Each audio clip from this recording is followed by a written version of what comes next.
हर हर महादेव। मैंने अभी एक वीडियो बनाई थी जिसमें मैंने बताया था कि अगरबत्ती का प्रयोग हमको घर पे नहीं करना चाहिए, ना ही पूजन में इसको जलाना चाहिए। शास्त्र की दृष्टि से यह परम निषेध है, क्योंकि इससे हमें दोष भी लगता है। आध्यात्म की दृष्टि से भी इसका निषेध है और वैज्ञानिक दृष्टि से भी हमारे शरीर के लिए बहुत हानिकारक है।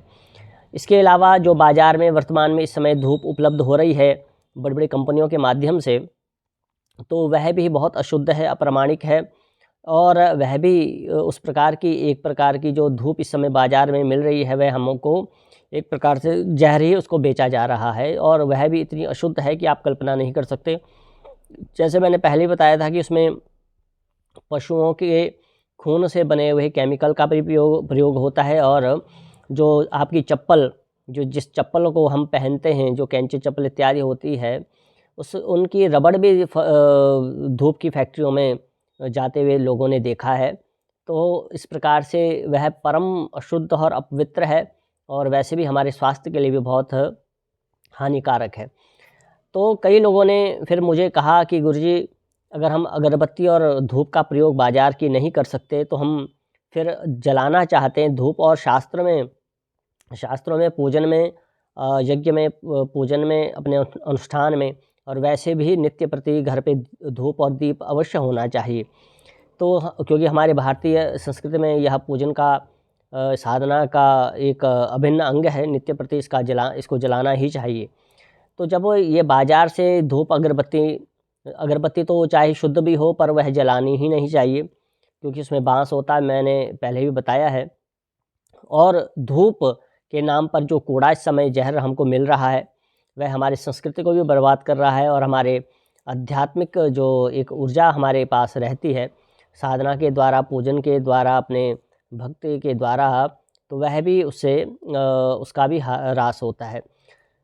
तो क्या अब हमको जलाना है अगरबत्ती, धूप, तो क्या इसका विकल्प क्या है?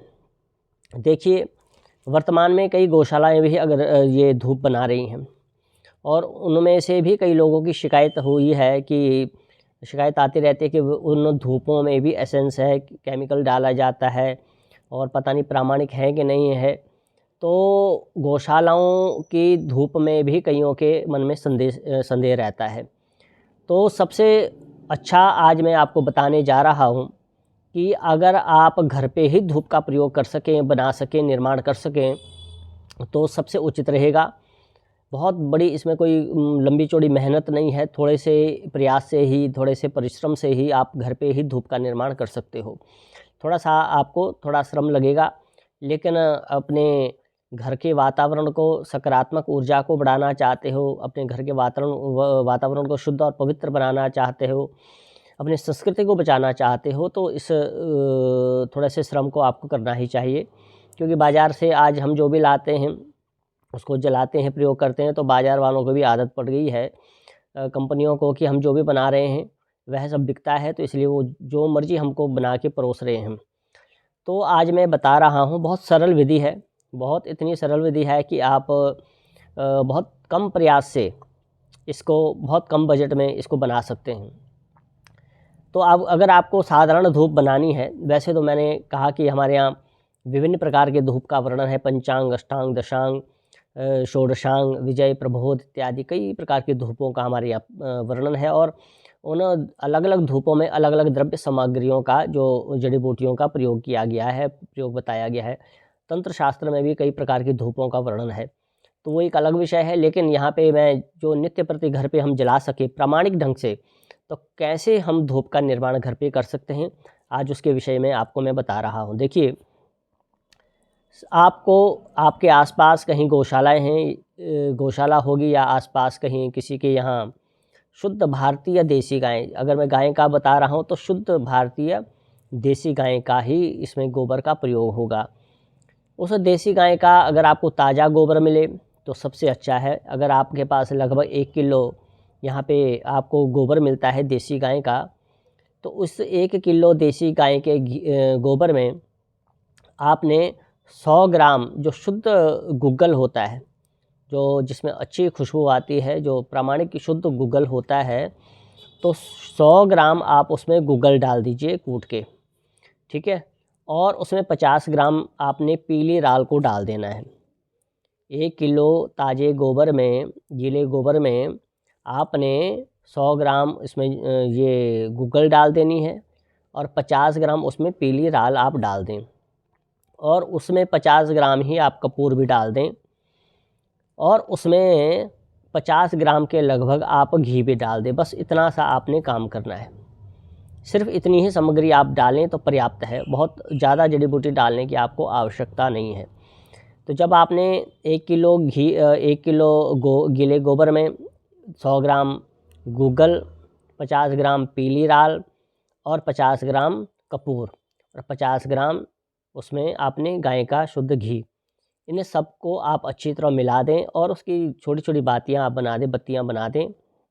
उसके बाद आप उसको धूप में सुखा दें। 1-2 दिन के धूप में, 2-3 दिन की धूप में वह अच्छी तरह सूख जाएगी। उसके बाद उसको आप जलाना प्रारंभ करें। आप कल्पना नहीं कर सकते, मात्र अगर आप इस विधि से भी अगर आप धूप जलाते हैं, आपने देखो बाज़ार से इतनी सारी धूपों का आपने प्रयोग किया होगा, लेकिन जो मैंने आपको विधि बताई है बहुत सरल विधि है और बहुत ज़्यादा जड़ी बूटियाँ उसमें डालने की आवश्यकता नहीं है। मात्र इतना श्रम करके अगर आप अपने घर में इस शुद्ध गाय के जो गोबर से घी जड़ी बूटियों के द्वारा, जो मैं राल और गूगल कपूर के द्वारा जो धूप आप बनाओगे और इसके बाद इसको जलाओगे, तो आपको एक ऐसा अलौकिक आनंद की आपको अनुभूति होगी, आप कल्पना नहीं कर सकते। यह सभी चीज़ें स्वास्थ्यवर्धक भी हैं, स्वास्थ्य को बढ़ाने वाले भी हैं, घर के कई प्रकार के नकारात्मक ऊर्जा को शमन करने वाली भी हैं, दूर करने वाली भी हैं और हमारा जो मन भी है वह शुद्ध और पवित्र होगा, एकाग्रचित्त होगा। गूगल मन को प्रभावित करता है। कपूर इत्यादि कई बैक्टीरियों का नाश करता है। गाय का गोबर और घी का संयोग ऑक्सीजन को पैदा करता है, तो यह हमारे स्वास्थ्य के लिए भी हितकर है और शास्त्र दृष्टि से हमारे जो दैवीय जो ऊर्जा है उसको भी बढ़ाएगा, नकारात्मक शक्तियों का शमन करेगा और पॉजिटिव एनर्जी को बढ़ाएगा। तो ये सरल एक प्रयोग है धूप बनाने का। वैसे तो बहुत सारी जड़ी बूटियों से भी धूप बनाई जाती है, कई बार हम बनाते हैं तो उसमें कई प्रकार की जड़ी बूटियाँ भी हम डालते हैं, लेकिन सबसे सरल जो सभी लोग आसानी से और कम बजट में इसको घर पे तैयार कर सकते हैं, तो वो इतना श्रम तो आपको थोड़ा सा शुद्ध पवित्र चीज़ को पाने के लिए इतना करना ही होगा। तो आपको फिर बाज़ार से या और कंपनियों पे डिपेंड नहीं रहना पड़ेगा। तो इस वीडियो को अधिक से अधिक शेयर करें ताकि सभी हिंदू सनातनी जो शुद्ध पवित्र द्रव्य अपने घर पे जीवन में इसका प्रयोग करना चाहते हैं ताकि वह कर सकें। हर हर महादेव।